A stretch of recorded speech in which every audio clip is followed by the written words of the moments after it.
안녕하세요, 청취자 여러분. 오다박입니다. 격조 높은 팟캐스트 오다박. 오랫동안 기다리셨습니다. 오피니언 리더가 많이 듣고요. 일반 시민들도 굉장히 많이 들으려고 하는 조짐을 보이는 정통 시사 교양 팟캐스트입니다. 언제나처럼 오늘도 서혜성 작가 옆에 와 계십니다. 안녕하세요. 안녕하세요. 근데 갑자기 생각이 드네요. 그 오창익 국장이 사실 사석에서 늘 오씨가 세상에서 가장 오래된 성씨라고 그러거든요. 그럼요. 오스트랄로피테쿠스 이후에. 그럼요. 근데 그 생각해보니까 그런 생각이 드네요. 오다방이 뜻이 뭔가 생각해봤는데 오다가다 듣는 방송이다. 네. 그런 생각이 드네요. 오다가다 들으셔야죠. 그래서 다운받아가지고. 네. 오늘 아주 귀한 손님을 모셨는데요. 아니 우리 정씨입니다. 아, 네, 서씨. 그 본도 같으신가요? 본은 다르다고 아까 약을 먹으면서 잠깐 얘기해봤는데. 따져보겠습니다. 우리 서양호 선생님 오셨습니다. 와! 안녕하세요. 두문정치전략연구소 부소장 서양호입니다. 아, 두문. 예. 드물다 이런 거요? 아닙니다. 정말 그런 뜻이 하겠어요. 아, 그래요? 아니, 드물게 좋은 아니, 정책을 검색해보고 그렇게 찾았단 말이에요. 두 문으로 나오던데. 죄송합니다. 문이 두 개다 그 말인가요? 문이 두 개다. 문이 두 개다. 그 말이. 왜 그러세요? 저는 그 서혜성 작가님은 원래 실없는 분이 알지만 우리 오 선배님은 인권운동 하시는 분인데 무슨 이렇게 톤도 그렇고 완전히 무슨 다방 DJ인지 아니면 무슨 떴다방인지 이게 무슨 왜 이렇게 사람이 이렇게 변하셨어요? 오창익 진행자의 별명이 생겼습니다 오늘. 다방 DJ. 오다방 DJ. 그 말 되네. 아니, 갑자기 느닷없이 전화하셔서, 요새 뭐 바쁘시죠? 우리 방송에 한번 나와주세요. 그래서, 네? 무슨 방송이야? 오늘 왜 나오셨어요? 그러니까 주제도 얘기 안 해주고, 무슨 뭐 해적방송인지. 일단 두문부터요. 두문은 원래, 요새 육룡이 나르샹가? 두문불출에 두문. 두문불출할 때, 그래서 뜻을 세우기 전까지 나오지 않겠다. 뜻 있는 정치 전략 연구를 하겠다. 라고 원래 소장이 이철이 요새 좀 잘 나가는 이철이 씨. 잘 안 나가는. 요새 누가 뭐 이렇게. 더민주에서 잘 나가는. 맞아요. 아니, 근데 잘 나가는 것 같았는데, 정청래 의원 때문에 갑자기 막 구설수에 올라오고 그랬어요. 근데 저는 이철이 소장이 공천을 할 만큼 영향력이 좋은 사람이라는 걸 처음 알았거든요. 제 말이요. 그러니까 그것도 좌우하는. 아직 이철이 소장을 위한 설명. 내지는 변명 좀 이따가 하기로 하고, 그 두문 설명부터 해주시죠. 그 두문불출 개성 그 예전에 고려 말에 고려 충신들이 그 조선에 그 참여하라고 하는 입각 제의를 거절하고 우리는 고려 충신으로 남겠다. 쿠데타 정권에 타협할 수 없다. 그런 정신으로 두문동에 뭐 살다가 야사에는 뭐 이방원이 불을 질러서 항복을 권유해서 그 두문동을 없어져 버렸는데 그분들이 우리가 마지막 이 사초에 남겨야 되지 않겠냐. 너는 나가라. 가서 이 뜻을 세상에 전해라. 우리의 기계를. 그게 바로 황희정승이 되었다라고 하는. 황희정승은 나가지 말라고 해도 나갔을 가능성이 높아요.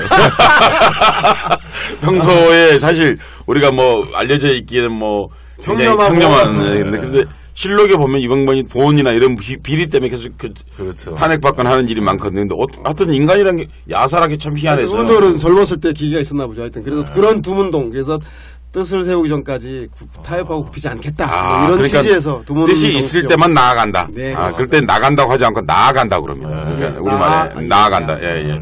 그런 뜻이요. 그러니까 이철이 소장님하고 우리 서양호 부소장님 두 분이 이 정치 전략이 필요하고. 네 사무실에는 직원은 없습니다.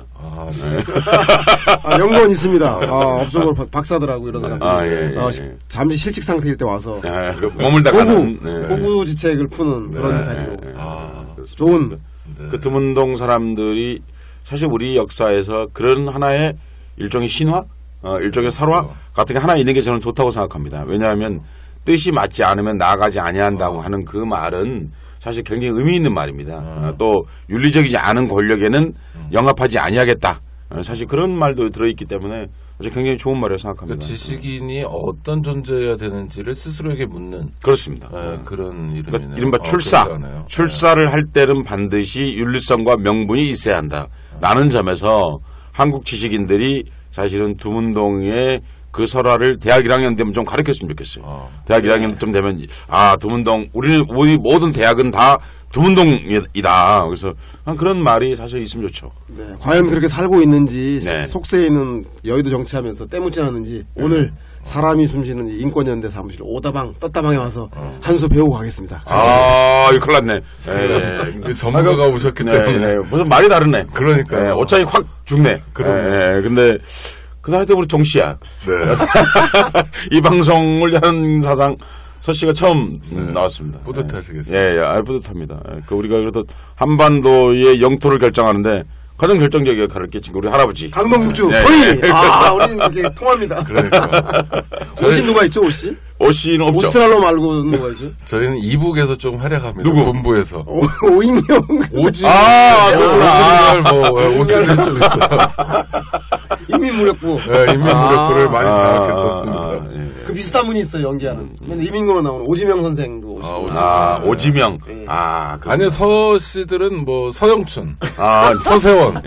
서세원 험하대 요새. 지나가죠. 우리 서 씨 아니에요. 그냥. 저희까지가 좋았습니다. 그런데 제일 궁금한 거 있습니다. 네. 이철희 소장이 정확하게 더민주당에서 하고 있는지 뭡니까? 저도 정확한 직책은 모르겠는데. 전략기획본부장인데.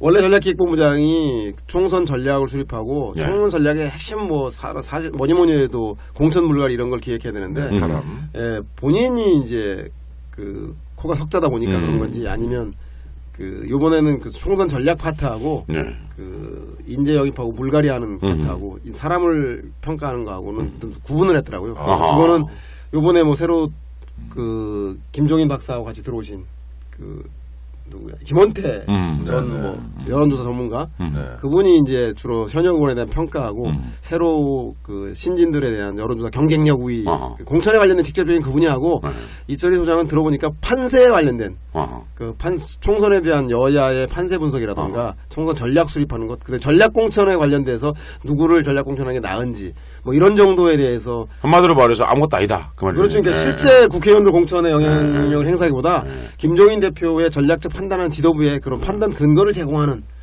그런 역할을 하는데 페이퍼맨이다. 그렇죠. 이번에 정청래 의원하고 특히 유시민 전 장관께서 이렇게 띄워주셔갖고 실세 보이지 않는 실세로. 그런데 인터넷 신문에서 보니까 나 힘없다. 썼는데 맞아 어느 쪽이 맞습니까? 청취자는 궁금할 것 같아요. 조선일보에서 지난번에 실세는 김원태다라고 나온 이후에 각종 기자로부터 전화가 뚝 끊겨서 실세가 아니어서 저한테 가끔 전화해서 야 너 시간 있냐 한가하냐 밥 먹자라는 전화가 오는 걸로 봐서 이철희 소장이 이철희 소장이 상당히 현재 처지를 말해주는 게 아닐까. 그렇군요. 그러니까 근래는 평소에는 밥 사달라고도 안 사주던 소장이 요새는 부소장에게 전화해서 야 밥을 먹자. 근데 제가 방송 그 말은 그러니까 그 말에 있는 거죠. 나 밥 먹을 사람이 없다. 이 말이잖아요. 그런데 심지어 서영호 부소장이 나 방송 중에 바빠서 잘 챙겨주지 못하는. 그래서 본인이 직접 하는 것보다 이철희 소장 같은 경우는 총선 전략에 대해서 예를 들면 1대1 구도를 만들어야 된다. 김종인 대표는 빨리 경제 문제로 이슈를 전환해야 된다. 이런 전략적인 포지티브한 걸 중심으로 하는 것 같습니다. 저는 내밀한 건 잘 모르는데 유시민 전 장관이 이제 그런 얘기를 했다고 하잖아요. 박영선 또 이철희 둘이 이제 정청래를 날렸다. 근데 사실 그 얘기는 정청래 의원이 할 얘기잖아요. 그러니까 정청래 씨가 무슨 입이 없는 사람도 아니고 우리가 그 입 잘 알잖아요. 대포. 그래서 옥정도 잘 알죠? 누군지? 정청래 의원이요? 잘 알죠.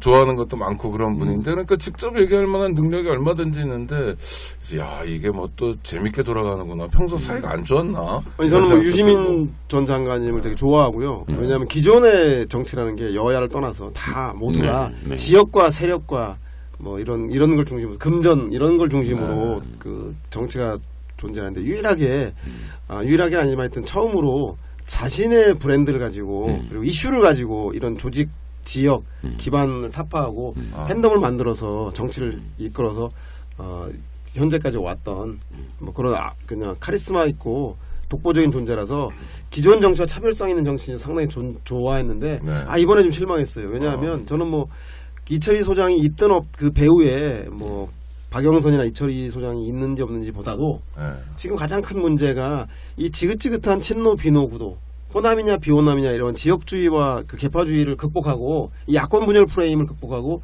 여야가 1대1 구도를 만드는 게 이 우리 야권인의 가장 큰 숙제인데 또다시 그 낡은 프레임인 마치 비노가 친노를 배제하기 위한 김종인이 나가서 당권이나 대권을 노린 듯한 이 보수 언론의 프레임에 그 유시민 의원의 말이 그러니까 친노 비노를 다시 한번 거론함으로써 이 구도와 프레임을 심화시키는 건 아닌가, 이 점에서 그냥 좀 아쉬운 그 대목이 아닌가 그런 생각이 좀 듭니다. 우리 청취자 여러분 들으시는 것처럼 우리 서영옥 부소장님이 완전 방송인이신데요. 그러니까 라디오네요. 옛날식으로 얘기하면. 언제부터 그렇게 방송을 하신 거죠? 요새는 진짜 틀면 나오시던데. 지난 그 작년에 추석 전으로 이제 박용진 그 민주당 전 대변인이 방송으로 요새 많이 활동을 했었다가 지금 출마했지만 못하게 됐고. 출마하기 전에 그분이 지역구 사정이 있어서 바빠서 한번 나와달라. 개타로 한번 뛰어나왔더니 개타로 나갔다가 그때는 방송이 저도 처음이어서 사석에서 너무 재밌어서 한번 출연시켰는데 그 PD로부터 엄청 항의를 받고 너 누구 밥 줄 끊을 일 있냐 하고 해서 출연이 뚝 끊겼다가 그분 PD가 식사하고 저녁 먹는 자리에서 보더니 재밌는데 왜 못 살리냐. 그래서 방송에 주눅 주지 말고 평소에 얘기하는 듯이 해봐라 하면서 토요일마다 그 방송에 고정 출연 비슷하게 출연을 시켜주셔서 거기서 이제 카메라라던가 이런 거 개념을 이해하고 익숙해지면서 조금씩 더 결정적인 순간 그 배경은 잘하시는 야권 패널들이 출마하면서 사거리 빠져버린다. 야권 패널이 없는 거야. 정권들은 재밌는 게 벌점이 쌓이면 방송위원회에서 방송 지원금을 차등화해서 그리고 또 제어가도 걸려있잖아요. 2017년에. 심사 들어와서 이게 벌점이 되게 중요한데 야당 패널이 없고 너무 여당 패널, 보수 패널만 있다 보니까 이게 특히 이게 보수적인 성향을 가진 종편일수록 이게 보도 채널은 좀 덜한 편인데 보도 채널이 아닌 비보도 전문 채널 중에서 이 종편들이 구색 갖추기 위해서 야당 패널이 반드시 필요한데 그럴 때 보면 3대1이죠, 되게 가면. 3대1 어제 그 갑자기 돌연 방송을 정리하시는 우리 시사탱크 장성민 선배가 하시는 그 프로그램은 거의 사회자까지 포함해서 저랑 해서 1대5 가구를 붙어야 되는 너무나 힘들지만 좋은 거는 뭐냐면 그러다 보면 1대6이다 보니 1대5 1대6이다 보니까 발언 기회를 두세 번씩 준다는 이 점은 뭐 충분히 살릴 수 있습니다. 그래서 또 뭐 좋은 거는 그분들이 뭐 정의당은 사회주의 정당이다 이래버리니까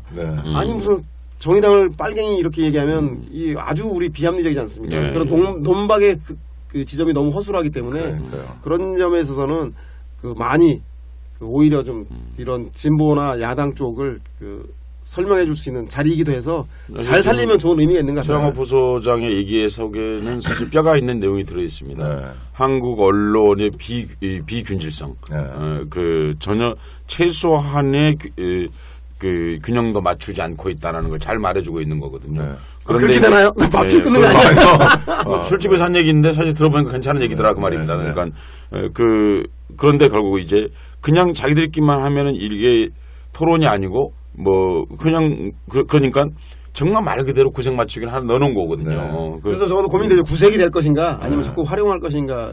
이제 그렇죠. 근데 그동안은 야당은 활용조차 하지 말자라는 입장이었다가 처음에 그랬죠. 선거를 거듭할수록 종편이 주로 50대 이상 지역에 저는 많이 보기 때문에 처음부터 제가 늘 주장했던 건데 애초에 종편을 만들 때 이쪽에서 뭐가 하는 방송에 들어갔어야 한다고 저는 생각합니다. 그때 제가 그 주장을 해가지고 제가 거의 매국노 취급 받았거든요.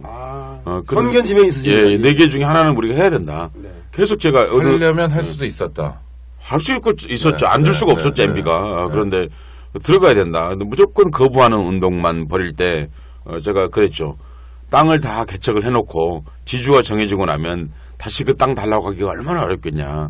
지금 들어가야 된다. 그렇게 했죠. 그런데 어쨌든 간에 뭐 과거 얘기해서 소용없고요. 그런데 그 서영옥 부소장이 지금 하고 있는 일이 저는 중요하다고 봅니다. 왜냐하면 그 자리에 들어가서 뭔가 얘기해야 됩니다. 최소한의 얘기라도 해야 사람들이 지금 야당이 무슨 생각을 하고 있는지 시청자들이 그러니까 아니 소중한 역할인데 저도 한번 전 무슨 MBC 100분 토론도 요새 그렇게 하더라고요.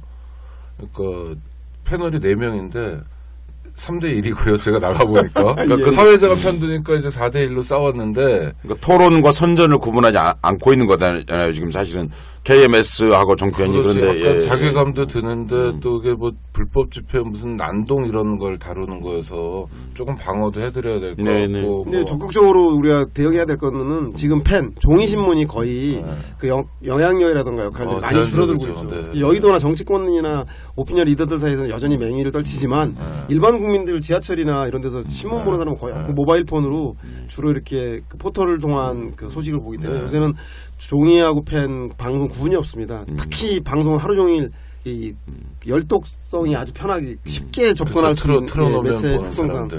그래서 그런 영향력을 많이 가지기 때문에 지금은 뭐 야당 더불어민주당이나 국민의당에서도 적극적으로 정권에 수련시키려고 하는데 사람이 없어서 고민을 하고 있는데 저도 뭐 그래서 적극적으로 참여해서 많은 사람들에게 잘못된 시각이 있으면 교정도 해야 되고 싸울 건 싸우고 또 그들에게 배울 건도 배우는 뭐 저는 뭐 진보와 보수가 어느 것이 선이기 때문에 하나 이겨야 되는 게 아니라 서로가 서로를 존중하고 배울 수 있는 조건을 만드는 것. 그게 우리 그 진보 진영의 역할이 야권 진영의 역할이 아닌가 싶습니다. 우리 부소장님은 뭐 현실 정치 경험. 오늘 뭐 저 서부소장 개인 홍보 방송입니다. 저희는 뭐 이슈는 아무것도 말하지 않고 무슨 그 방송 왜 출연하게 됐냐 얘기가 지금 15분째 방송을 하고 있는. 한마디만 더 하고요. 그만하세요, 이제. 그러니까 현실 정치 경험과 또 연구 경험 이런 것을 통해서 다른 분들 보면 이렇게 굉장히 허술한 경우가 많은데 그냥 욕만 하다 많은 경우가 많은데 또 내용을 많이 들려주셔서 감사하고요. 하나만 여쭤볼게요. 네. 일주일 동안 얼마나 하세요, 방송을? 지금 말씀드린 대로 야권 패널이 없다 보니까 구색이나 이런 것 때문에 순전히 그렇다고 제 능력과 무관하게 요새는 선거도 철이고 소위 말해서 지금 이제 대목이에요. 대목에서 지금 뭐 일주일에 25개 정도 하고 있어요. 그 올해 지금 이렇게 돼야 되는 거예요. 그러니까 뭐냐면 지금 4월 14일까지 대개 방송 이 방송 4월 17일까지 할 거거든요. 그러니까 4월 17일까지 겨울까지 먹을 거 미리 다 벌어놔야 되는. 대박이니까. 개미 심정으로 열심히 뛰고 있는데 그것도 그렇고 군소 소위 말해서 군소 매체라고 하는 곳 이런데 그다음에 인터넷 방송 이런 데는 불러주시면 제가 뭐 시간 거리를 따지지 않고 또 보수 이런 거 상관없이 가서 열심히 응원하는 자세를 가지고 있으니까요. 출연료 없다는 거 아시고 이렇게 벌써 대답을 하시네. 군소. 군소도 아니죠. 우리는 해적 방송 떴다. 하여튼 오늘 우리 서영호 부소장님 모신 거는 총선 얘기를 들어보기 위해서입니다. 어지럽습니다, 지금요. 아직 뭐 정돈도 안 되고 선거 얼마 안 남았는데 후보조차 정해지지 않고 있고 막 그런 상황인데요. 새누리당 그렇죠. 더민주당도 그렇고 국민의당도 그렇고 오히려 이제 정의당부터 진보정당들은 좀 체계적이고 특히 녹색당은 뭐 비례대표가 지난해 정해졌다니까요. 그러긴 합니다만 주요 정당들은 좀 굉장히 어지러운 상황인데요. 하나하나 짚어보도록 하겠습니다. 이 방송은 월요일부터 이제 청취자들께서 들으시지만 녹음은 토요일에 하고 있습니다. 그래서 토요일 상황을 기준으로 해서 말씀드리는 걸 좀 양해해 주시기 바랍니다. 지금 새누리당 얘기부터 잠깐 해볼까요? 네. 유승민 이게 최대 뉴스죠. 그렇습니다. 유승민으로 시작해서 유승민으로 끝나는 기승전 유승민으로 되고 있습니다. 날리는 거죠? 지금 현재 뭐 그 대통령의 결심에 다 달려 있다고 다들 그러죠. 원래 대통령이 총선에 관여를 해도 되는 겁니까? 뭐 미국이나 이런 데는 다 선거에 관여를 하고 있는데 한국은 그동안 역대 정권이 독재 정권이다 보니까 독재 정권이 이 견제를 하는 의회까지 관여하는 걸 통법으로 만들려고 그러냐. 뭐 그래서 그 백안시하고 지금도 사람들이 의회에 대해서 대통령이 그 균형을 잡길 바라지 대통령이 개입하는 걸 안 좋아하는데 그래서 대통령이 직접적 개입하기보다는 이렇게 이한구 공천관리위원장이라든가 당을 통해서 이렇게 우회적으로 하는 걸로 미루어 짐작하고 있죠. 근데 보니까 결국은 뭐 그러니까 결심을 안 하신 건가요, 대통령이? 근데 결심을 의원에 대해서 원래는 이제 결심을 하시고 최경환 그 진박 간별사를 보냈죠. 간별사가 다니면서 대구 경북을 비롯해서 전국을 다니면서 그럼 원래 그분은 양계장 하셨던 거예요? 그렇죠. 뭐 양계장인데 그 양계장이 어떤 양계장이냐? 병아리 간별하시는 거 보니까 이 대통령께서 만드는 그 그 양계장을 하셔서 그 누가 더 그 진박인지 감별을 일일이 하셔서 예 이렇게 하고 다니셨는데 현찮는 거야. 오히려 이게 부작용이 더 많고 그런 바람이 있어서 긴급 카드로 투입한 게 이한구 공천관리위원장을 최고위원회 강압으로 김무성 대표의 반발을 무릅쓰고 최고위원이 다수파가 친박이니까 그래서 의결을 해버린 거죠. 그래서 이한구 공천관리위원장을 시켜놨는데 이한구 공천관리위원장이 또 이 사람이 또 독고다이야. 그래서 하긴 하는데 막 소리가 많은 거예요. 대구 경북은 진도는 잘 안 나가고 결국 경북 도청사 개청식을 가시는 김에 대구 지역을 한번 쫙 도셨죠. 그래서 정종섭 전 행정자치부 장관이 출마하는 대구 동구 갑에 가셔서 이렇게 창조 경제혁신센터에 가신 김에 정종섭 전 장관하고만 악수를 딱 하고 그리고 가셨는데 그 바로 옆 지역이 누구냐? 유승민 지역이 출마한 동구 을입니다. 그래서 그게 시사하는 바가 뭐겠냐? 그래서 벌써 누구야? 아까 얘기했던 최경환하고 이한구 밑에 있는 애들 보냈더니 얘들 일처리 잘 못하는 거야. 그러니까 대통령이 답답하니 지금 나서서 이제 메시지와 오더를 분명히 준 거죠. 대구 단디해라. 그래서 유승민 의원에 대한 재간은 나서 속도를 냈는데 이 공천관리위원회에서는 그대로 집행했는데 최고위원들은 아무래도 표를 먹고 사는 사람들이 많이 모였다 보니까 대구 경북 민심이 심상치가 않은 거예요. 그래서 이걸 이렇게 해서는 안 되고 최소한 경선은 붙여야 되는 거 아닌가. 경선으로 할지 아니면 완전히 방침대로 날려버릴지. 그래서 고육지책으로 이한구 공천관리위원장이 최고위원회에서 결정해라. 최고위원은 공천관리위원회 언제는 뭐 니네가 한다면 니네가 해라. 서로 핑퐁 게임을 하고 있는 상황인 거예요. 그래서 답이 지금 안 나오고 있군요. 그래서 소위 말해서 방침은 섰는데 망나니 칼 잡을 사람이 없는 거죠. 왜? 사초에 남으니까. 이 불리한 공천, 친박에 의한 비박 학살이라고 하는 공천 학살의 공천에 도문동 출신이라 달라요. 써도 사초라고 그러니까. 도문동. 서씨여서 그런 게 아니고. 네, 근데 얼마 전에 그 방송 가서 사초 초자 틀려갖고 욕 먹었습니다. 풀초자에 내가 날일자를 써야 되는데 눈이 어두워서 한 번 더 이래 지식 검색을 하는데 희미해서 날일이 아니라 이 눈목으로 보이는 거예요. 눈목을 썼다가 안경을 바꾸셔야죠. 끝나고 나서 스마트폰을 바꾸고 끝나고 나서 그 시청자한테 항의 전화 왔다 그러더라고요. 근데 날일자와 눈목 정도의 차이는 구분할 수 있는데 지식 수준이 조금만 있으면. 제가 글자는 아는데 평소에 아는데 한 번도 확인하고 이게 3개인가 4개인가가 눈이 안 보였다 그건 알리바이가 되죠. 네, 알겠습니다. 아니 제가 좀 짧은데 짧기도 날일로 평소에 알고 있는데 뭐 실수하면 안 되니까 한문은 꼭 한 번 더 확인하는데 한자는 한자는 확인하는데 한자를 보니까 이게 날일이 아니라 눈목으로 알겠습니다. 알겠습니다. 그런데 그 이한구라는 분은 실체가 뭐예요? 그러니까 자객인 거예요? 이게 원래 이 양반이 또 재미난 양반이잖아요. 누구 말도 안 듣는. 그렇죠. 근데 이번에는 확실히 누구 말 듣는 완장과 훈장을 노리는 사람입니다. 완장은 뭐냐? 제가 보기에는 아까 말씀드린 대로 친박계가 비박계를 쳐야 되는데 완전히 그냥 엄영받고 치기엔 그러니까 뭐 하나 만든 거죠 기구를. 그렇군요. 거기에 공천관리위원장을 맡고 있는 그래서 친박계의 소위 말해서 합법적인 영화로 치면 007 영화에 보면 비박계 살인면을 가진 그래서 007 살인면 살인면을 가진 그래서 저승사자죠. 그래서 그런 역할을 하는데 그 역할의 반대급은 뭐냐? 말하자면 김종인 대표가 국보위 경제분과 아닙니까? 이한구 공천관리위원장은 향후에 통보위의 경제부총리를 노리는 게 아닌가? 통보위가 뭡니까? 대통령 보위 비상대책위원회.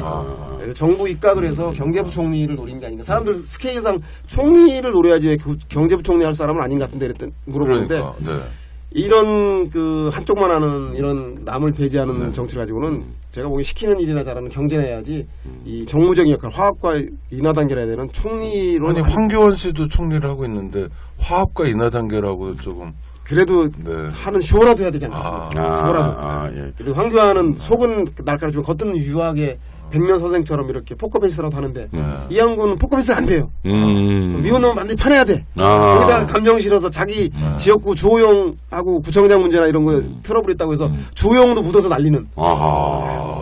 제가 보기엔 그런 정도의 사람이니 제가 보기엔 이번에는 경제 시키면 시키는 대로 하는 경제부총리 정도를 하기 위해서 그럴 훈장을 노리고 완장을 세게 이미 한번 한 적이 있지 않습니까? 경제부총리? 안 했습니다. 안 했습니까? 뭐 그런 거 비슷한 당내 경제통. 당내도 KDI. 막 KDI. 그래서 그런데 KDI도 아니다. KDI 유승민이 KDI 출신이고. 하여튼 뭐 이분 대우경제. 대우경제부터 그런데 출신입니다. 김무성 대표는 원래 아직 대표인가요? 그러니까 이게 의아한데 이름을 잘못 지은 거 아니에요 혹시? 소리가 없다. 혹시 그런 거 아니에요? 왜 이렇게 조용하신 거예요 이분은? 보통은 사람들이 생긴 대로 놀아요.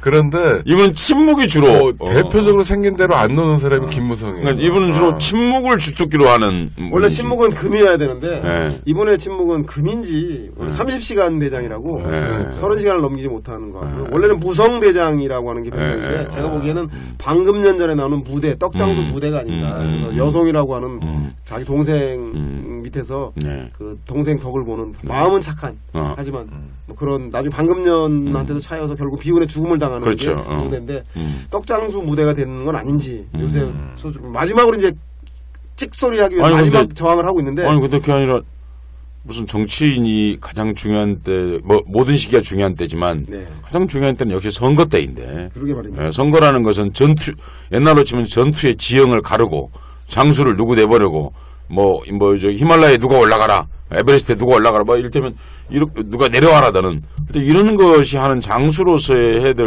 건 가장 중요한 시기 아니에요? 왜 기분 조용하신 거예요? 이유가 뭐예요?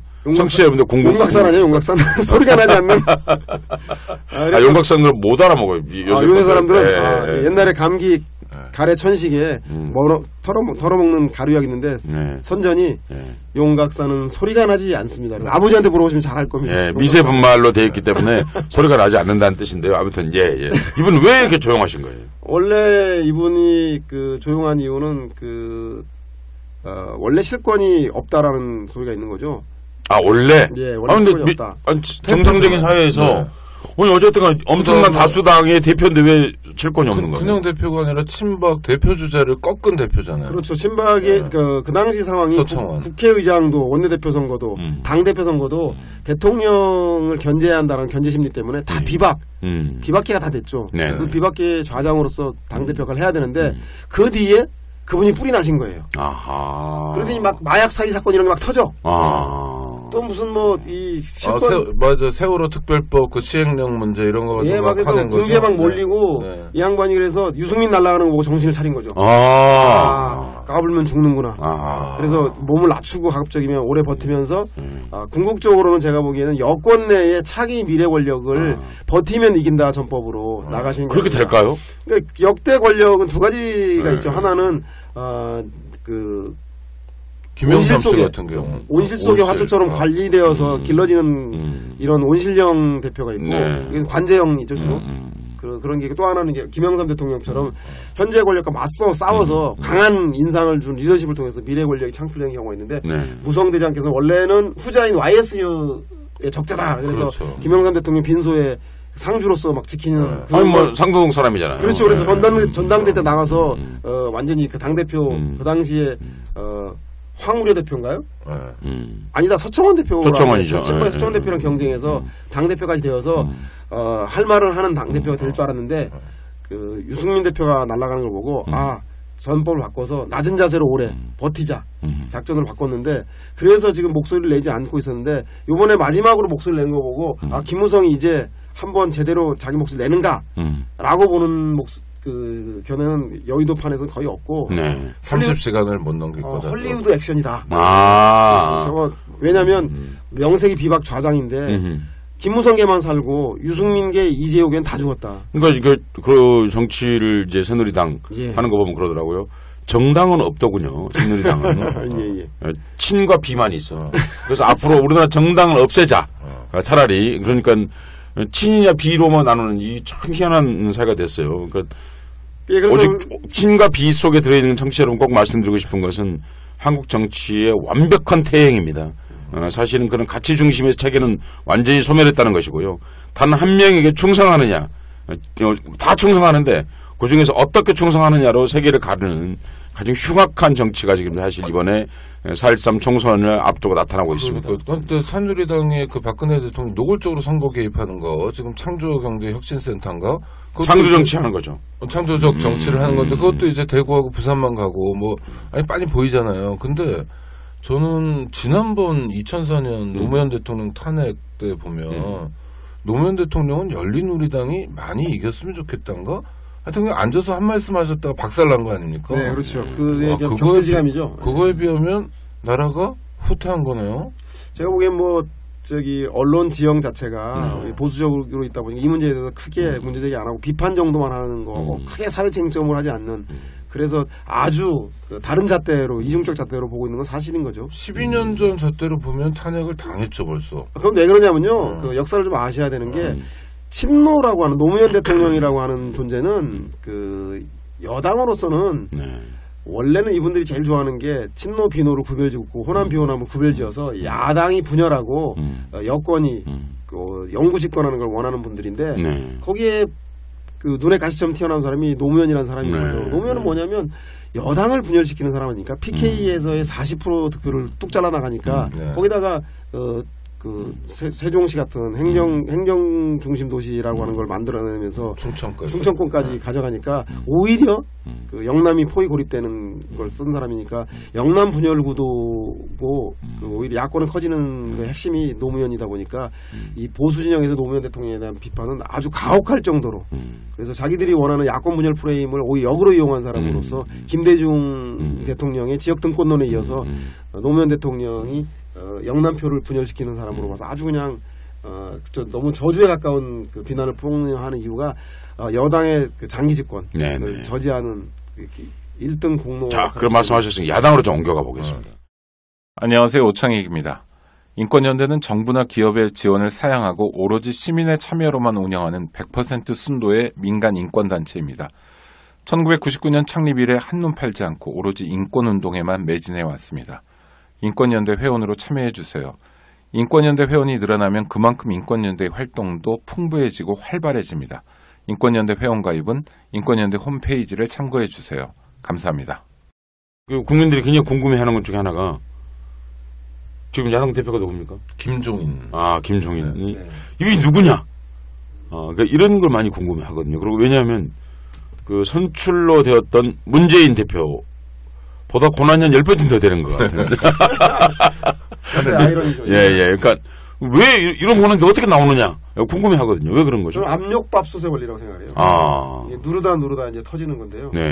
우리 그동안 야당은 사실은 김대중 대통령 시절부터 김대중 대통령이 되기부터 호남을 기반으로 한 절대적 지지 기반을 갖고 있었는데 그 호남만으로 되기 어려운 상황에서 연대라는 세력이 바로 제야 민주화 운동 세력이었죠.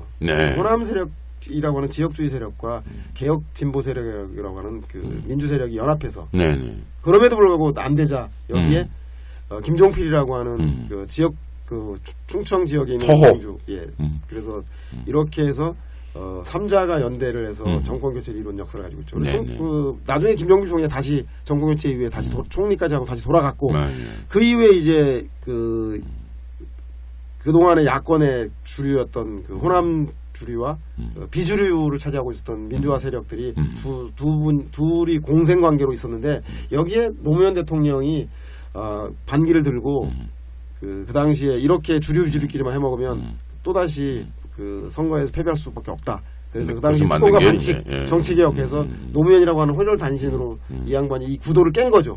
그래서 그 당시에 정치 지형에서 주류였던 야권의 주류였던 분들이 알겠습니다. 비주류가 되었는데 이후에 노무현 대통령 스스로도 친노가 이제 나중에 선거보다는 친노의 세력을 보존해야 한다 그래서 이해찬 한명수 이런 분들을 대선 후보로 지원해 나가면서 또다시 여기도 기성의 한 기득권 세력으로 한 편성이 된 거죠. 그래서 이런 주류, 그동안의 야권이 이런 주류, 호남과 민주화 세력 두 양대 축이 김대중 대통령, 노무현 대통령 만들었는데 그 이상의 권력을 못 만들고 있는 이유가 이분들에 대해서 새로운 세력들이 들어오면 그것이 손학규든 그것이 안철수든 그다음에 요번에 김종인이든 이런 분들이 들어오면 그동안 안착을 못했어요. 왜? 내부의 저항들이 정체성 논란이라던가 이거 본류가 아니다 뿌리가 아니다 이런 논란 때문에 안착을 못했었죠. 그래서 대선이든 당권 경쟁에서는 일시적으로 그 당권을 당대표가 됐더라도 바로 또 대표 교체되는 이런 순환이었는데 바로 제가 보기엔 문재인 대표 스스로가 이제 더 이상 야당이 25% 지지만 열성적 지지자만을 가지고서는 만년 야당의 위치를 벗어날 수밖에 벗어나지 못한다. 변화를 수용해야 한다. 라고 하는 주류 내부의 반성과 자성 속에서 김종인 대표를 데려온 소위 말해서 세력에 대한 평화적인 세력 교체의 단초를 열었기 때문에 김종인 대표는 외부 세력을 대변하는 동시에 내부에 있는 기득권 세력의 변화를 항쟁하는 그 두 가지 힘을 가지고 김종인 대표가 막강한 권한을 휘두르게 된 게 아닌가. 역성부. 그게 아니라 저기인 것 같아요. 문재인 대변인. 아니 저는 뭐 그동안은 아니 야당의 주류가 좀 교체돼야지 야당이 강화된다. 그동안은 이게 그 말씀 맞는데 그러니까 사실 그분 많은 사람들이 이제 그 말씀에 동의할 거라고 생각해요. 그래서 사람들이 이제 사실 질문을 던지는 것은 근데 왜 하필이면 김종인이냐 이 말이거든요. 저는 유사 안철수죠. 안철수 대표가 그 역할을 하다가 안철수 대표가 어찌된 영문인지 문안박 문재인 안철수 박원순 연대라고 하는 기성정치를 바꾸기 위해서 기성정치 도저히 안 되겠다. 보니까 기성정치가 싫어서 링에 불러올린 사람이 문재인, 박원순, 안철수 이네 셋이 손잡고 기성정치 기존의 낡은 정치, 지역주의 정치, 개파 정치를 청사대라. 라고 하는 그 대선주자 1, 2, 3이 아니겠습니까? 그래서 그 연대에서 좀 기성정치 바꿔보라 그랬는데 어찌됐든 문재인 대표의 지도력이 부족하든 안철수 대표가 문재인이랑 경쟁에다 또 질 것 같다. 또 들러리 설 것 같다. 그래서 탈당을 했던 분당을 하고 나갔단 말입니다. 그렇기 때문에 당내에는 이런 기존의 그 지역주의 세력과 그다음에 그 민주화 세력을 대변하는 사람들이 있는데 나머지 사람을 대변하는 즉 안철수와는 중도층과 외연확장을 대변하는 사람이 없는 거죠. 그래서 찾은 사람이 제가 보기에는 김종인 대표를 경제민주화라고 하는 고리를 가지고 데려왔는데 이 사람이 단순하게 부동층만 대변할 줄 알았는데 이분이 와서 이제 야당의 뿌리채까지 바꾸려고 하는 그래서 실제로는 서로 공존하자고 하는 그 소위 말해 공존 정도를 바라는 게 문재인 대표의 의도였을지도 모르는데 김종인 대표는 공존이 아니라 누구라도 될 수 있는 체질을 만들어야 되는 거 아니냐. 정권 교체가 왜 좋냐. 진보가 선이고 보수가 악이어서가 아니라 사회가 선순환 구조되면서 진보 보수가 경쟁해서 국민이 이득을 보는 것처럼 야당 내에도 호남과 진보만이 주류가 되는 게 아니라 다른 세력도 들어와서 주류가 될 수 있다는 걸 그런 열린 야당을 만들어야지만 지지율 국민들로 신뢰받는다. 라고 해서 근본 자체, 프레임 자체를 완전히 바꿔버리는 그래서 김종인 대표가 힘을 갖고 국민적 지지를 갖는 게 아닌가. 그리고 그에 대해서 잠깐만요. 좀 힘이 있는 건 알겠어요. 뭐 당 최고위원회나 이런 것들을 통해서 권한을 위임받아서 했기 때문에 그런데 사람들이 이제 질문을 던지는 게 사실 있는 거죠. 뭐 과거의 전력도 그렇고 또 무엇보다도 또 하나 이 일을 다는 것은 선출직이 아닌 거고 이런 것들에 사람들이 최소한의 어떤 그 지지하고 있는 세력과 어떤 고리 같은 것들이 없는 채로 그런 것을 위임받은 적은 없었던 것 같은데 지금 말씀하신 것처럼 뿌리째 바꾸려고 하고 프레임 자체를 바꾸려고 하는 것 같은 느낌을 받으니까 사실 일정한 저항감이 생기는 건 자연스러운 거거든요. 그렇죠. 예. 근데 그러다 보니까 이른바 핵심 당원들, 흔히 요새 이제 민주당에서 더민주당에서 맨날 나오는 얘기로는 집토끼들 어떻게 하려고 그러느냐. 저는 그 집토끼 산토끼 고정지지층 부동층 자체의 구분 자체가 저는 보수주의자들 그리고 영구집권을 원하는 새누리당의 논리라고 생각을 합니다. 애초에 야권 분열 프레임 지금 야당의 가장 중요한 건 뭐냐면 여당은 재벌과 기업을 대변하는 그래서 구조조정을 통해서 그 이것이 생산력을 발전시킨다고 주장하는 집단 야당은 아니다. 그 거기에 일하는 노동자 서민들의 분배와 재분배, 즉 복지와 그 임금을 올리는 이거 그 사람들을 위한 서민과 일하는 사람들의 정당의 대변자다. 이렇게 나눠져서 하지만 국민들의 선택지도 분명해지는데 여기에 친박이니 비박이니 여기에 친노니 비노니라고 하는 허위의 프레임이 작동되는 순간 혼란스러워지는 거죠. 저는 그래서 이번 야당을 제대로 재편하는 핵심 문제는 야당을 친노냐 비노냐 그래서 김종인이 비노기 때문에 친노를 억제하는 즉 뭐 대권은 문재인이라고는 친노가 하고 당권은 비노인 김종인이 한다라고 하는 탈개파적인 탈지역주의 갖고는 안 된다. 완전히 야권을 뜯어 고쳐야 한다. 즉 무슨 정당으로 경제를 중심으로 해서 사회 경제적 처지를 가진 사람들을 모으는. 그래서 우리가 재벌과 기업과 다르게 일하는 사람들에게 투자와 재투자를 하는 정당, 그것을 우선시하는 정당, 그런 정당으로 이번에 황골 탈퇴하지 않고서는 일시적으로 비노가 득세해서 친노를 제압하는 거 카타르시스일지 몰라도 결국 보수 정권과 보수 언론들은 그다음에 이 계속적인 지배를 원하는 보수 집단들은 이것이 결국은 야권 분열, 진보 지형 분열의 프레임으로 작동하기 때문에 속에서는 화장실에 웃고 있다. 따라서 우리는 그런 친노 비노, 호남 비호남의 탈계파 탈지역주의를 넘어선 사회경제적 처지를 기반으로 한 정당으로 야당을 개편해야 한다. 저는 김종인 대표가 킹메이커가 되지 않겠다. 그런 의도는 내가 그럼 킹이 되겠다. 그런 뜻이 아니라 야당을 재편해보고 싶다. 이것이 내 마지막의 소원이고 한국의 제대로 된 정당을 만들고 싶다. 아니 우리 서영훈 부소장님 말씀대로라면 이게 모두가 바라는 정착 정당 아닙니까? 편드는 정당 그렇게 간다면 네, 서영훈 부소장이 사실 김종인 대표한테 이 말을 듣고 하고 있는 게 아니라 그러니까 그렇게 되었으면 좋겠다는 그렇죠. 바람과 그런 가능성이 상당 부분 있다. 그렇게 말씀하신 거죠. 그렇게 해석되어지고 그렇게 갈 수 있도록 시민사회든 이런 또 서영훈 부소장이 생각하시는 건 이런 거죠. 정치 야당 측을 대표하고 있는 한 명뿐인 전문가로서 방송 전문가로서 또 민주당을 이렇게 외부에서 말함으로써 민주당이 일정하게 더민주당이 그쪽으로 더 그쪽으로 갈 수 있도록 일종의 막 닭으로 치면 몰아가는 형태로 좋은 쪽으로 몰아가자. 기왕에 몰아가는 거. 어차피 당대표 바꿀 수도 없는데 바꿀 수도 없다면 총선을 이겨야 하는데 총선 이길 때는 좋은 방향으로 이기자.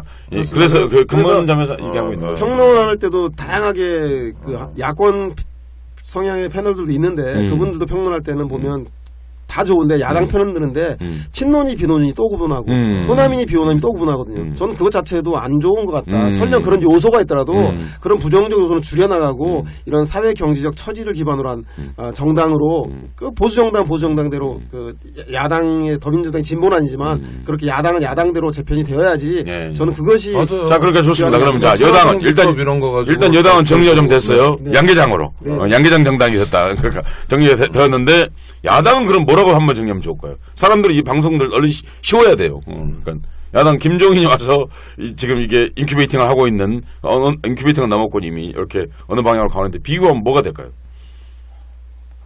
아직 안 하셨구나. 그러니까 서영훈 부소장이 앞으로 더 이제 이철이를 밀어내려면 완전히 밀어내려면 그럼 먹고 사는 정당인데 그걸 좀 재밌고 상징화할 수 있는 걸로 그러니까 뭐 하나 만들어 주셨으면 오늘 역시 떴다방 오다방 와서 좋은 그 영감 모티브를 얻어갑니다. 한쪽은 그렇고 한쪽은 하나 있으면 자 그러면 아무리 그래도 그렇지 이게 인권연대에서 운영하고 있는 이 방송인데 군소정당이라고 말하고 싶지는 않고 진보 정당들, 뭐 정의당도 있고 녹색당도 있고 노동당도 있고 뭐 이러는데 어떻게 해야 됩니까? 저한테 그걸 물어보시면 어떡합니까? 제가 사회국장에게 우리가 물어보도록 하겠습니다. 아니 그러니까 정의당이요? 험난한 앞길이 남아있죠. 형용사 말고 뭐 구체적으로 몇 석 이런 거요? 그거 어떻게 제 입으로 얘기합니까? 근데 제가 보기에는 한 가지 그 현대 정당은 집권을 위한 정당 다 연합정당적 지향을 가져요. 그러니까 보수당은 보수당이 아니라 보수와 중도에 그다음에 진보 정당 야당은 진보와 중도의 연합인 거죠. 그러다 보니까 이 사람들은 집권을 위한 정당이죠. 안 되면 연정이라도 하려고 하니까. 그래서 저는 미국이나 영국을 보더라도 영국의 노동당이든 미국의 민주당이든 원톤 원컬러 정당은 집권 자체가 어려우니까 나중에 연정에 참여하는 식으로 되더라도 하니까. 그래서 결국은 그 야당과 여당이 구별이 점점 옅어지는 거죠. 그 진보 중도, 보수 중도니까.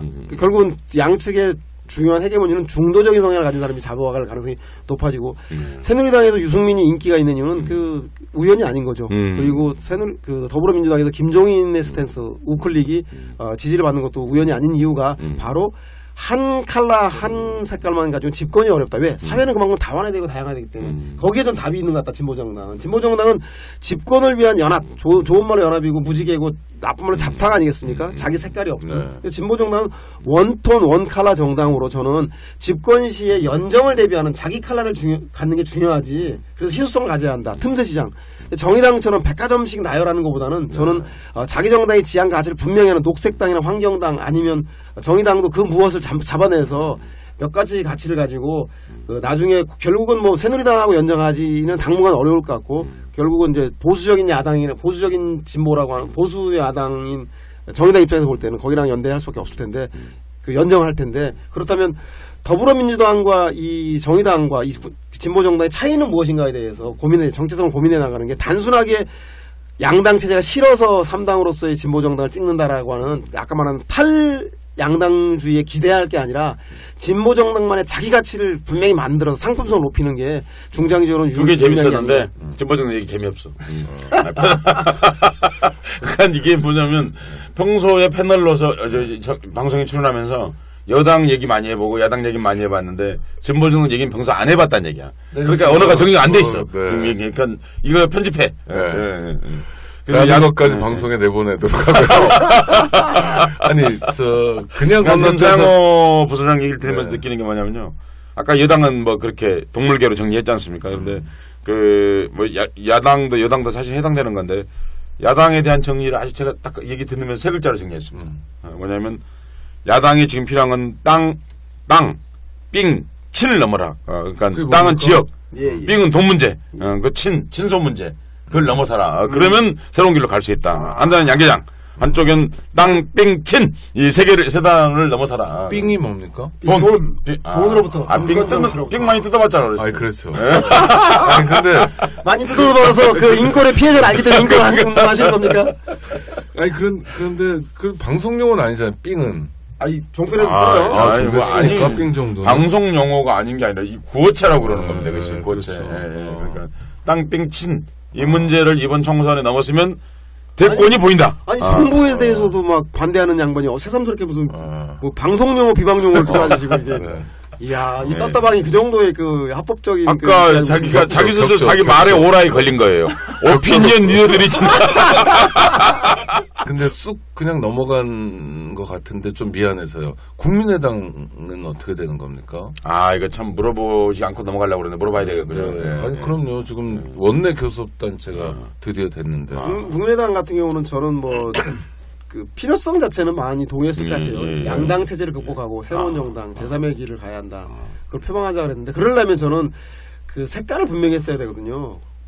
그 색깔을 당장 지금 뭐 몇 석의 아쉬울 세력을 원하는 게 아니라 그들만의 국민들이 갖고 있는 기존의 새누리당과 더민주당이 못 가지고 있는 인물, 못 얘기하는 정책, 아까 말한 연합정당이 갖는 한계가 있기 때문에 그런 인물, 참신한 인물이나 참신한 정책을 제시했으면 저는 국민의당은 당은 하나인데 연합정당이잖아요. 그렇죠. 거의 그렇게 자체적으로. 그래서 그러다 보니까 연합정당 실현하고 있는 거죠. 그렇죠. 그래서 완전히 뭐 이게 더불어민주당하고 그 새누리당 코스프레도 아니고 그래서 저는 그런 점에서 3당답지 못했다.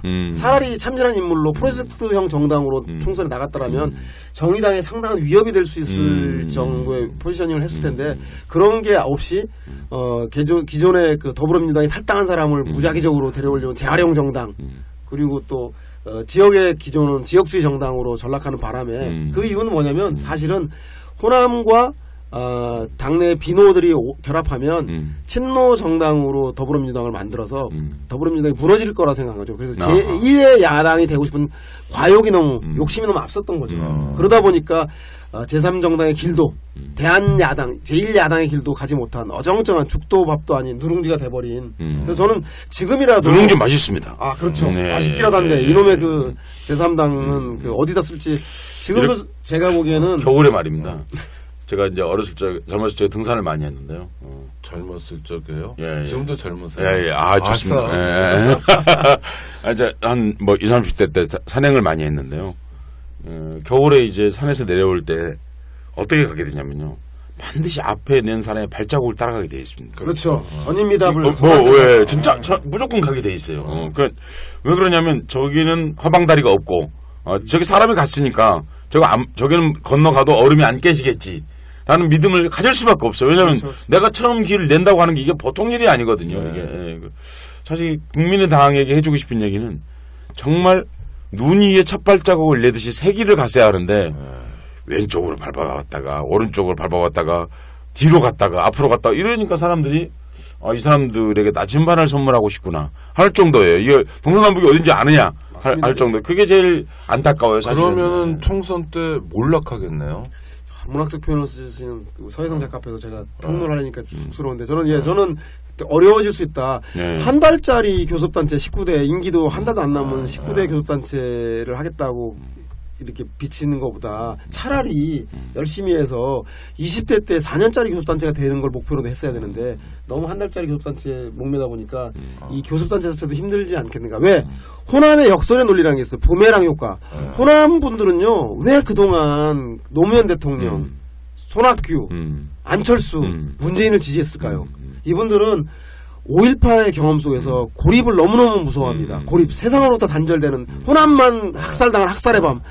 따라서 호남의 힘만으로 이길 수 없는 이 선거에 대해서 공포감을 갖고 있기 때문에 어떻게든 연대를 통해서 승리하시려고 해요. 영남만으로도 이길 수 없어요. 그래서 어느 한쪽으로도 이길 수 없어요. 그래서 호남 분들은 특히 그 역사 경험 속에 이렇게 많기 때문에 제가 볼 때 항상 그분들 생각엔 대권 후보라도 그러면 영남이 하고 당은 호남이 해서 힘을 합치자 이런 생각을 가질 수밖에 없었는데 이분들이 그 아주 영리하고 지혜로운 게 처음에 그래서 비호남에 계신 분들의 지지를 보내주는데 이분이 영토를 우리 서희 장군처럼 북방을 개척하는 강동 6주를 개척하는 게 아니라 힘들면 또 호남에 가서 무동선으로 올라가거든요. 그래서 자꾸 호남에 갇혀서 호남밖에 기대지 않으면 이 사람 호남 말고 믿을 데가 없는 거야? 결국 얘 못 이기는 애네? 라고 지지를 나중에 전략적으로 철회합니다. 그러니까 따라서 호남에만 의존하면 그게 광주 같은 데가 그렇죠. 아주 호남이 갖고 있는 굉장히 놀랍게 그런 정치적 판단을 하죠. 역대 보면 선거 따라서 외부에서 비호남하고 영남이나 수도권 가서 표를 벌어오고 돈을 벌어와야지 호남은 이 사람 될 사람하고 연대를 더 강화하는데 착시 현상에 빠지죠. 당장 먹기 좋다고 문재인과 노무현 대통령에서 반대하는 여론이 있는 소위 말하는 상층에 있는 지방 의원들이라던가 당 주위에 모여있는 열성적 지지자들이 그것을 강력히 원하니까 연세 드신 분들하고 그분들의 표를 먹겠다고 제가 보기에는 바로 그 정서에 달려드는데 그럴 게 아니라 그럴수록 내가 상품성이 있고 당신들의 고립감 무엇인지 안다. 그러기 위해서 내가 더욱더 비호남 지역, 영남 지역, 수도권 지역에서 내가 승부사 기질이 있다. 당선 가능성이 있다는 걸 보여줄 때만이 호남은 더 강한 지역이에요. 김대중이요.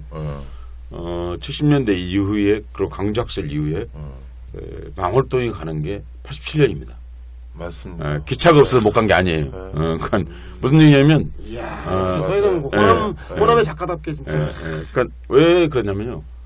아까 지금 말한, 저는 그 장면 기억나. 정말 펑펑 울었어요. 우리 종 씨가 한 말이 맞거든요. 무슨 얘기냐면 밖에서 보러 오라는 거예요. 우리는 준비돼 있어. 그러니까 언제든 우리는 쌀도 내주고 총알도 내줄 준비가 돼 있다. 그러니 아주 문학적으로 비유하면 무등산을 깎아먹지 말라는 거예요. 근데 이제 이 국민의당의 문제는 사실 강북 사람들 보기에는 문재인에 대해서 호남 사람들이 비토했거든요. 네. 비토한 게 문재인이 좌클릭해서가 아니에요. 네. 우클릭해서도 아니에요. 좀 더 잘하라는 거예요. 그렇죠. 지금보다 뭔가 좀 더 잘해. 그거는 무슨 믿을 수 있는 사람이 되라는 거예요. 네, 믿을 수 있는 사람이 되고 그리고 우리가 너 정말 정권을 잡을 수 있는 사람처럼 되어보라는 거야. 그럴 때 보면 때로 해철도 때리고 욕도 하고 나무래기도 하고 그러는 과정이 있었거든요. 그게 이제 안철수라는 사람에게 일정한 관심을 보인 일이죠. 네. 그랬을 때 그러면 안철수는 뭘 해야 했냐면 무등산을 밟고 깎아먹을 게 아니라 다른 산을 많이 올라가서 무등산을 높여줘야 했었던 거거든요. 광주에 가는 거에 15배로 강원도도 가고 부산 대구 아니죠. 그냥 부산 간단히 말하면 부산에 가서 성공했어야 되는 거죠. 네. 그래서 우리 그러면서 거기서 뭐라고 하냐면 부산에서도 무등산이 보입니다. 이렇게 말했어야 하는 거죠. 그런데 이 양반이 서해성 뭐 이런 사람 국회로 보내야 한다니까요. 가만히 있어. 가만히 있어. 그런데 이 양반이 뭐냐면 무등산만 올라가는 거예요. 그러니까 한국 사람들이 얘 왜 이러니 이렇게 된 거죠. 복잡한 게 아니에요. 그러니까요. 최근 정서가 그런 것 같아요. 확인되는 거 같아요. 실은 그 안철수가 잘해서 안철수 현상이 나타난 게 아니거든요. 국민이 그렇죠. 안철수 현상을 만들어줬단 말이에요. 그러면 이제 국민이 파도를 만들어줬거든요. 그럼 자기가 그 파도에 배를 띄워야죠. 그래서 파도만 바라보면 어떡해. 그러면 안 된단 말이죠. 그런데 정말 안타까워요. 사실은 국민이 열망이 있을 때 그 열망에 부응하는 게 사실 정치거든요. 저도 이렇게 지금도 이제 일주일밖에 후보 등록이 남지 않았지만 일주일이나 남았습니까? 예, 일주일이 납니다. 역사로 그래서 국민의당한테 바라는 거는 3당이 있는 게 양당을 위해서도 좋아요. 제가 볼 때는 왜냐하면 그 진보당이나 이런 정의당 같은 그 자기 색깔을 가진 정당이 아니라 그냥 제도권이라고 하는 보수 정당 테두리 내에서도 왜 변화에 대한 그 시금석이 될 수 있거든요. 따라서 저는 지금이라도 세력이라던가 지역이라던가 이런데 천착하지 말고 자기 색깔을 나타낼 수 있는 공천이라던가 선거 정책이라든가 이런 걸 조금이라도 해내는 게 국민이 안철수를 통해서 이 기성정치를 바꿔보려고 하는 열망에 부응하는 길이기 때문에 늦게라도 좀 하시는 게 어떻겠냐. 진짜 서혜성 작가님처럼 멋있게 말 못해서 천추한인데 하여튼 안 대표가 그렇게 좀 했으면 좋겠습니다. 아니요, 그러니까 지금도 사실은 국민 지지를 받을 수 있는 가능성이 굉장히 높습니다. 아직까지는. 아니요. 네. 최강호 부소장이 지금 얘기한 대목이 그 대목이거든요. 아니, 최소한 수도권에서라도 후보끼리 연대라도, 그러니까 해서 최소한 과반수 집권, 보수여당의 과반수 집권을 일정 막아낼 수 있는. 특히 비례에 대해서 자기 측근이라던가 갯바퀴 나눠먹지 말고, 국민이 무릎을 딱, 그래, 저 사람, 이런 사람이라도 한다면 저는 그렇죠. 프로젝트형 정당으로 그동안 잘못했던 걸 반가이 그동안 잘못했던 거에 대해서 좀 많이 희석시키면서 그래 안철수가 하려고 했던 건 저런 걸 거야. 그건 사실 근데 그건 희망사항이고 실제로 비례대표 뚜껑 열면은 어떨 것 같으세요? 희망보다 절망이 더 크면 지금이라 저는 이렇다고 생각합니다. 국민의당은 비례대표가 2번부터 있습니다. 1번은 우리가 안 뽑겠습니다. 국민 여러분이 추천해 주십시오. 그분을 우리가 1번으로 모시고 이래야 되는 거거든요. 그러니까 정신을 아니 실제로 그래야 돼요. 예컨대 이벤트라도 하라. 아니 정치는 이벤트가 답니다. 이벤트를 계속하면 그게 정당인 거예요. 사실은요. 그러니까 한 번 하면 사기지만 두 번 하면 좀 믿음이 가고 세 번째 하면 진짜가 되는 거예요. 사실은요. 정치는 그러니까 그런 마음을 하면 사람들이 그래? 그러면 세상을 보내자 1번으로 바로 이렇게 라이브 폴이라도 해가지고 보낼 수 있는 거거든요. 성전환 수술 해야 되는 거예요. 1번이 앞으로 여자를 주기 때문에 그러니까 2번까지 비우면 되죠. 그럼 2번까지는 우리는 비워 있다. 국민 여러분이 1번 후보 하나 정해주시고 2번 후보 하나 정해주시라. 저 안철수는 그런 마음이 없다. 그럼 여러분이 정해준 대로 하겠다. 다만 우리는 당을 후보를 추천을 해보겠다. 근데 이 사람 우리 당 사람이 아니다. 현재 어디 국민대학 혹은 대학 선생일 수도 있고 혹은 국민들 속에 있을 수도 있고 어디 슈퍼마켓 운영하는 분일 수도 있고 이런 분들을 우리가 하겠다. 참 이런 게 그렇죠. 샌더스를 비유만 들고 샌더스 사례만 들 게 아니라 자기 당에서 샌더스를 만들어야 되겠죠. 제가 서 부소장님 물어보는 건데 이게 어려운 거예요. 제가 그 정당 운영하면 저는 이런 얘기를 매일 할 것 같은데. 그러니까 안철수 대표도 처음에 그런 생각을 가지고 만드셨을 텐데 제가 보기에는 왜 저렇게 기성정당을 흉내내는데 급급한지. 흉내에 못 미치죠. 네, 흉내에 못 미치고 있는 상황이어서 안타깝습니다 지금. 그러니까 이런 거 15개 말하면요. 국민들이 저 동생 괜찮네. 그리고 그게요. 그럼 원래 안철수의 장점이 드러나죠. 그렇죠. 원래 안철수를 기대했던 것이 드러나죠. 그리고 그럼 야당 현재 더 큰 야당도 따라서 해요. 맞습니다. 우리도 그럼 이거 안철수 이렇게 하는데 그럼 이제 김종인도 그럼 우리 5번까지 비겠습니다. 그러니까 그럼 새누리당은 더 빨라요. 그렇죠. 금방 하죠, 사실은요. 그러니까 반나절도 안 걸려요. 네. 그래서 저는 이런 거죠. 사실 이런 얘기는 5개 정도는 충분히 새롭게 해볼 수 있는 건데 뭐가 아쉬워서 안 하는지. 정당이 국민 지지를 안 받고 대표 지지만 받는 거예요. 저는 아주 단적으로 얘기하면 그게 사실은 국민을 위한 정치라든가 정치 변화보다는 개인의 대통령에 대한 대권 욕심 때문에 그런 게 비롯된 게 아닌가. 아주 나쁘게 얘기하면 왜냐하면 안 얘기를 병마 바랍니다. 존재감을 드러내는 게 되게 중요해. 나 자체 존재감이라는 것에만 너무 주목하지. 제가 보기엔 나머지 정말로 이 3당에 대한 양당 체제의 극복이라고 하는 필요성에 대해서 절감했다라면 이렇게 잘못된 수를 놓을 건가. 약간 보면 본인의 거치에 대한 문제가 너무 고민이 깊다 보니까 다른 사물을 제대로 보시지 못하는 건 아닌가. 그런 좀 안타까운 생각도 듭니다. 그 지도자가 금방 만들어지는 건 아니네요. 네. 여망이 있다고 해도 여망을 받아 안는 지도자가 있고 그거를 잘 감당 못하는 지도자가 있고. 그렇죠. 좀 다시 여당 얘기 좀 돌아가면 저는 지금 대목이 영웅이 시대를 만들기도 해요. 타고난 사람이. 그런데 시대가 또 영웅을 만들지 않습니까? 그렇죠. 저는 유승민 의원이 사람들로부터 샌님 같고 좋은 집에서 유복한 집안에서 자라서 고생도 모르는 사람이라고 하지만 그 어머님은 유승민을 영웅으로 만들지 못했지만 이 시대의 어머니는 유승민을 영웅으로 만들 수 있거든요. 그 영웅은 딴 게 아니라 저는 그 사람이 단순하게 비박이어서 여권이 분열됐으면 좋겠다라고 하는 야권 평론가로서 하는 얘기가 아니라 말씀드린 대로 여당 내에서 현재 이게 당입니까? 이렇게 할 거면 뭐하러 공천을 했고 면접을 받고 여당이요? 있습니까? 예, 여당. 그냥 당군 이래로 저런 당은 없었어요. 다 찍어주면 되는데 그렇다면 공당이 아니라는 걸 국민들에게 저건 당이 아니구나. 그냥 사당이고 저거 완전 예전에 아니요, 공당은 맞아요. 공화당. 그 수준이죠, 사실. 그쵸? 예, 거의 뭐 예전에 뭐라고 하죠? 그 유정회라고 하나요? 예, 유정회 수준. 유신에서 그냥 유신 군인들이 지정해주는 그런 꼭두각시 정권, 꼭두각시. 유승민 보면서 그런 생각이 듭니다. 나쁜 누나가 똑똑한 동생을 만들 수 있다. 그러니까. 그래서 저는 그런 점에서 새로운 여당 내 차세대 미래 주자로서 현재 낡은 여권의 이런 정치 행태에 대해서 일침을 얻고 여당의 정치를 일치월장시킬 수 있는 차세대 정치인으로서 유승민이라고 하는 사람이 이런 시련 속에서 영웅으로 탄생할 수 있는 걸 기대해 보는 거지. 네, 아니, 여권의 분열을 바라는 아까 말씀하신 야당에 대한 기대도 그런 정책 정당으로 가는 거. 예. 마찬가지로 유승민 의원 같은 사람들이 자꾸 많이 드러나면 이 형 헌법 얘기도 많이 하잖아요, 유승민이. 그렇죠? 그러니까 헌법주의자 좋은 의미에서 가치 중심 정당으로 갈 수 있는 하나의 전환점도 될 수 있을 것 같은데 당장 유승민 개인의 운명이 풍전등화인 것도 또 사실 이런 생각을 좀 해봅니다. 그러니까 유승민이나 김무성이나 이렇게 보면서 뭘 느끼냐면 정치가 뭔가 지금 바뀌려고 하고 있구나. 바뀌려고 할 때 어느 쪽에서는 시들어가는 사람이 있거든요. 네. 그런 느낌, 징후를 느낍니다. 그러니까 현재 집권 수구 세력은 정권을 계속해서 연장하고 필요하면 장기 집권, 혹은 개헌 이런 그런 우려도 나오고 있는데 안에서 저 집 안에서도 그렇게 하기 어렵겠구나 하는 걸 느끼게 하는 거죠. 역사라는 게 그렇게 자기 개인의 욕망대로 되지는 않는 그런 측면이 있는 거죠.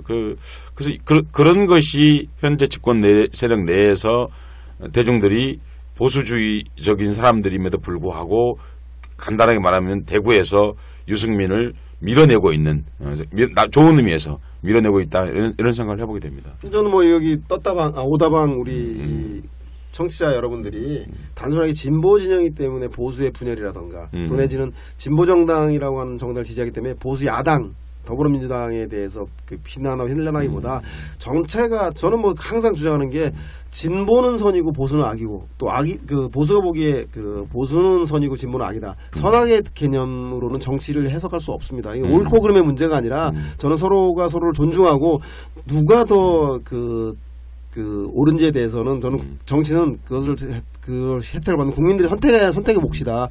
국정교과서가 문제가 있다고 하는 것은 저는 진보 정권이 잡으면 진보 교과서를 만들어서 정부가 만든 국정교과서가 악이어서가 아니라 진보 정권이 들어서면 진보 교과서가 선이다라가 아니라 저는 국정화는 개인의 생각, 사람의 생각을 국가가 주입하는 것 자체가 시대착오적이고 낡은 것이라는 것을 판단하는 거죠. 국정교과서가 만약에 정상적인 정부가 들었으면요, 국정교과서를 그대로 공급하고 싶어요. 그리고 보조교재를 하나 공급하고 싶어요. 아니, 그런 욕구가 있으나 역사 교과서에 국정화는 반대하는 게 사실은 그런 것처럼 저는 진짜 재밌는 일을 해보고 싶어요. 제가 그때 교육부의 교과서 담당이면 그 교과서 계속 주는 거예요.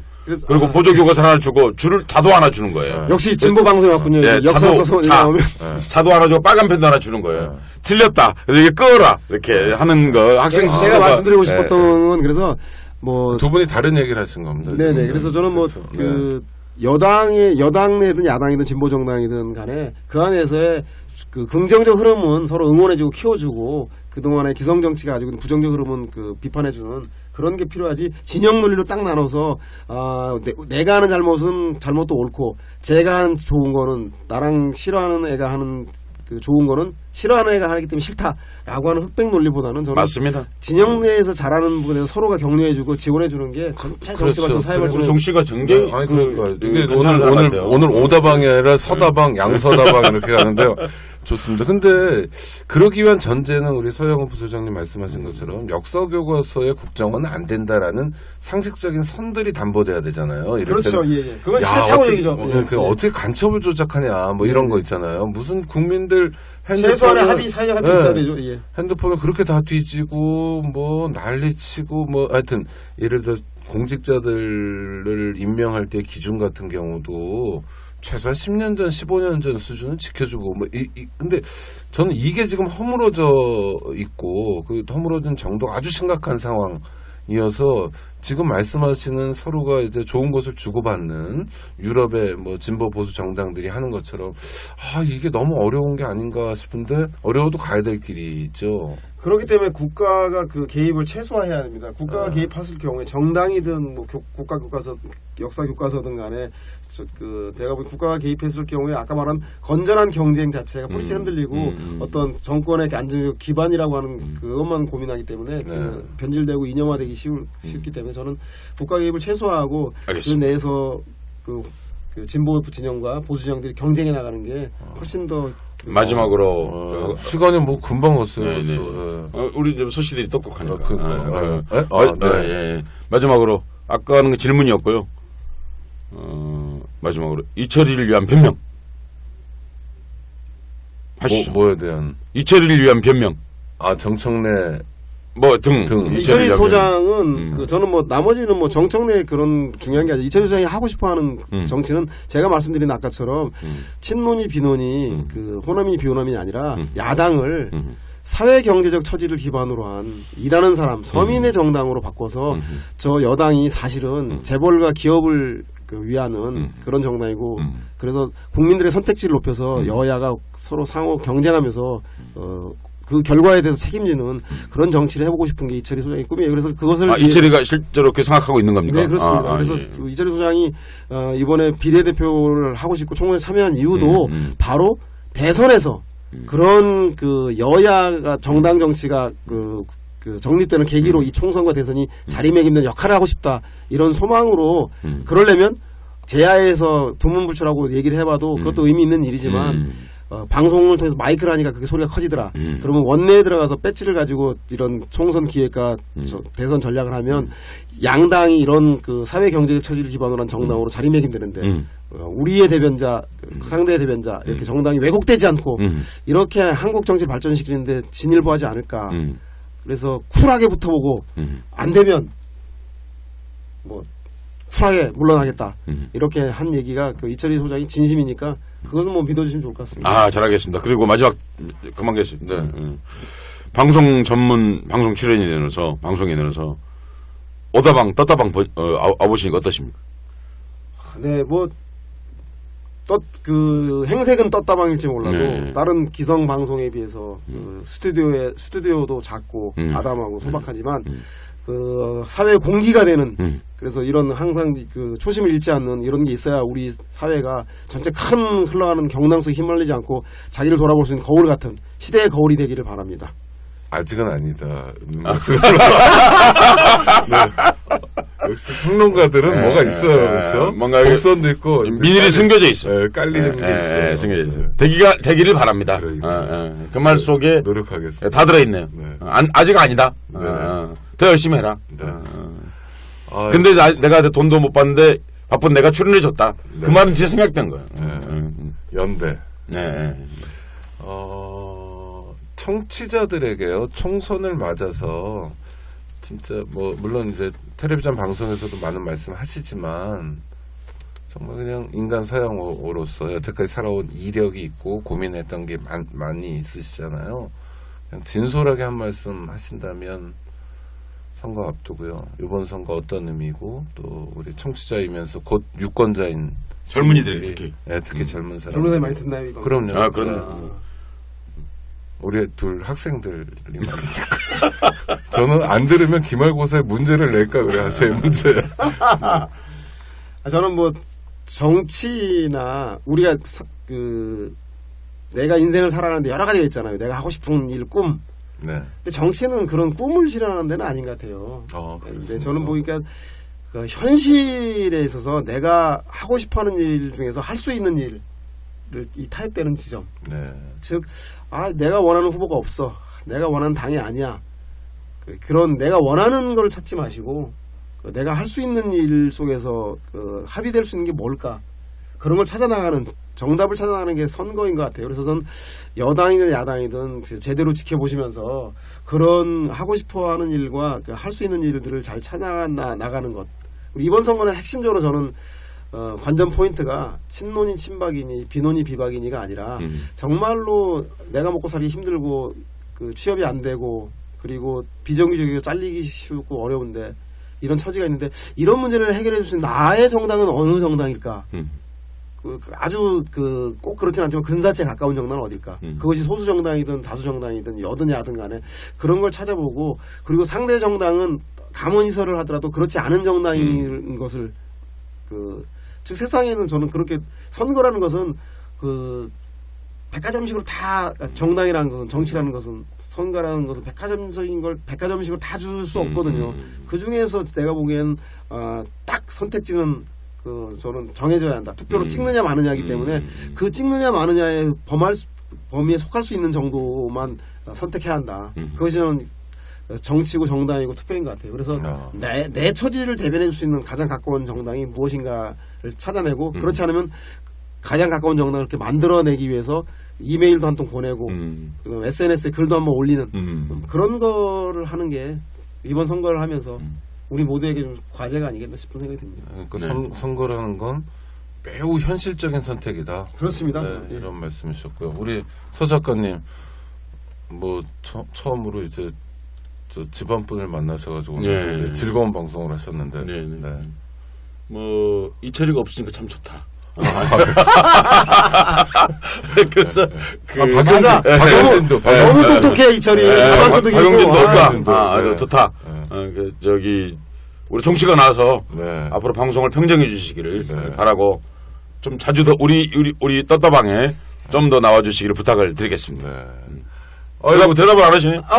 당연합니다. 언제든지 오겠습니다.